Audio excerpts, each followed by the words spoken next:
Greetings, YouTube universe. Welcome to Jerry's Review. I'm Jerry, and I review audio and video mostly, but you never know what I might throw in. I just like to have the door open to review something else that might come up. In today's video, I'm going to be reviewing the Fluance RT85 Turntable. And you'll find in most of my reviews, I'm going to cover the basic to mid-level tech specs on most of these products. Before we get this video started, I wanted to give a shout out and a hello to Ray. Hello, Ray, my buddy who encourages me to do these videos. Thanks again, Ray. The Fluance RT85 sells for $4.99 or basically $500, and you can get it directly from the Fluance website. Don't even go to eBay. There's a couple unscrupulous eBay sellers trying to sell this for about $700, I think it was $726. And if you've seen any of my other videos, you know one of my big pet peeves is eBay sellers. All right, so there you go. First thing to mention is that it has a wood plinth or a base. It's solid wood, and the purpose of having a heavy solid wood base is to absorb vibrations. You don't need vibrations being transmitted through the tone arm into your music and out of your speakers. It does come with a nice tinted dust cover. I think that's very important as well. Has a nice S-shaped tone arm, and the S shape is supposed to again transmit the music a little more reliably. There's arguments back and forth, S-shaped versus a straight tone arm materials. In this particular one, it's an aluminum tone arm. Some are carbon fiber, some are other materials. I mean, my gosh, you can spend thousands just on a tone arm itself. This turntable is also belt drive. The purpose, again, of belt drive is to absorb vibrations, so you don't get a lot of vibrations transmitted into your music again. This also has a speed control, which is nice. In other turntables in this price range, you have to detach the belt and move it up the capstan to play your 45 RPM records.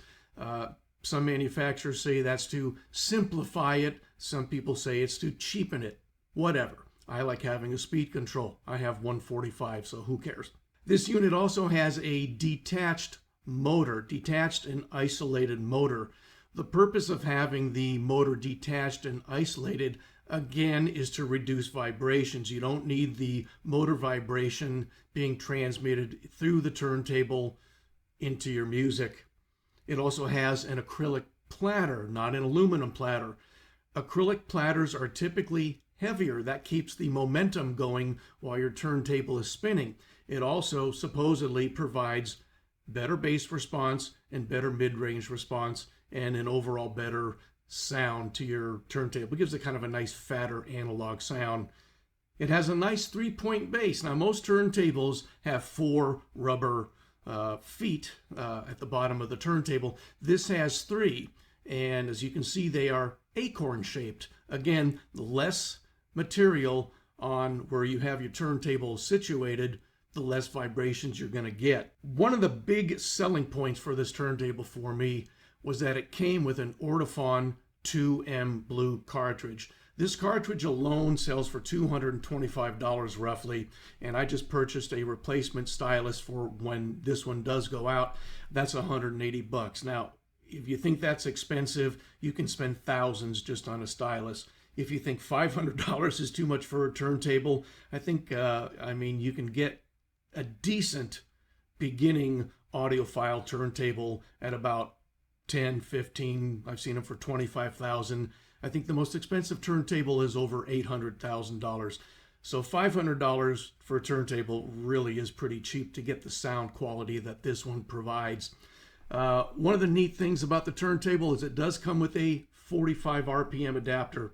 My only really weird critique of this turntable is you got the 45 RPM adapter, but no place to store it on the turntable.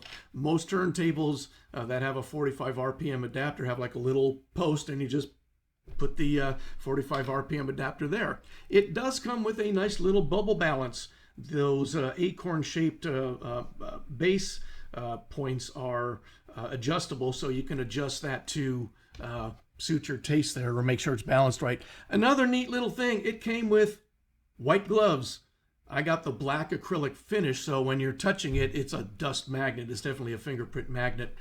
The cartridge also comes pre-aligned, and I double checked it with the what is this? This is a protractor. Yeah, the protractor from my Shure M97XE, and it was aligned perfectly. And on the back you can see that it has two separate RCA outputs, which is nice because if you ever want to change the wires you can do that. It also has, of course, the grounding screw there and the input for the power supply. And if you look at the little switch there, that switch actually turns on and off the auto stop function, so that if you're kicking back, relaxing, and you fall asleep or something like that, the turntable will stop at the end of the record, although it takes several revolutions before it does so.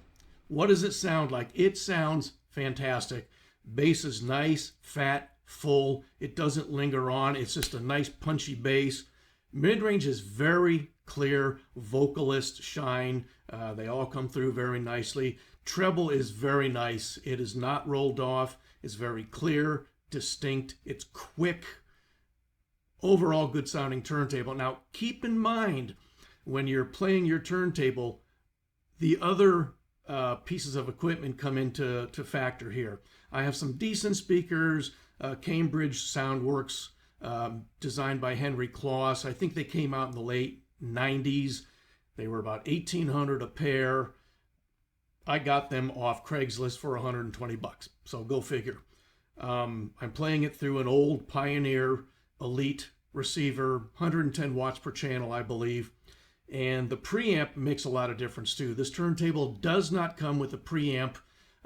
Some people knock that down. No, you can't knock it down because it doesn't have a preamp. Preamps that come with turntables are usually pretty cheap.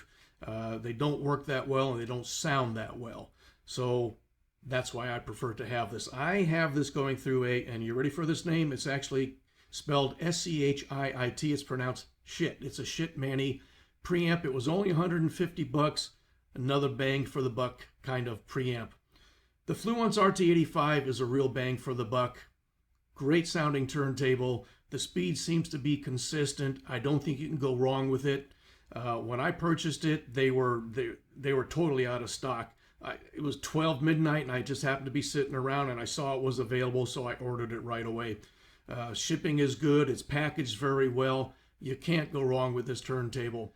So anyhow, do your research. There's a lot of other turntables out there in the price range that are just as good, I think.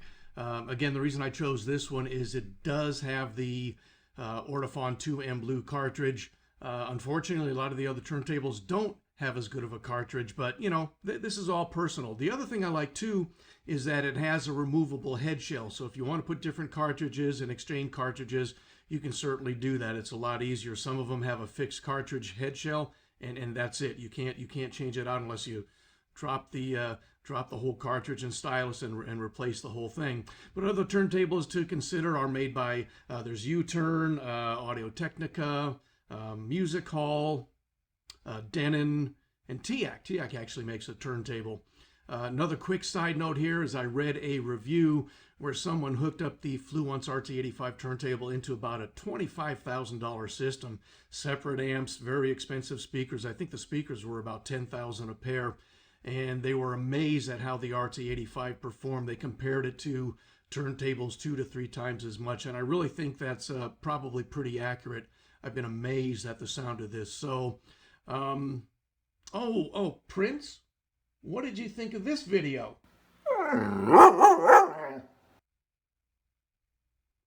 Good grief, dogs. All right, give me your comments down below there. Tell me what you think of this video. Do you have a favorite turntable that you like? Like and subscribe, and we'll catch you on the next video. Thank you, and have a good day.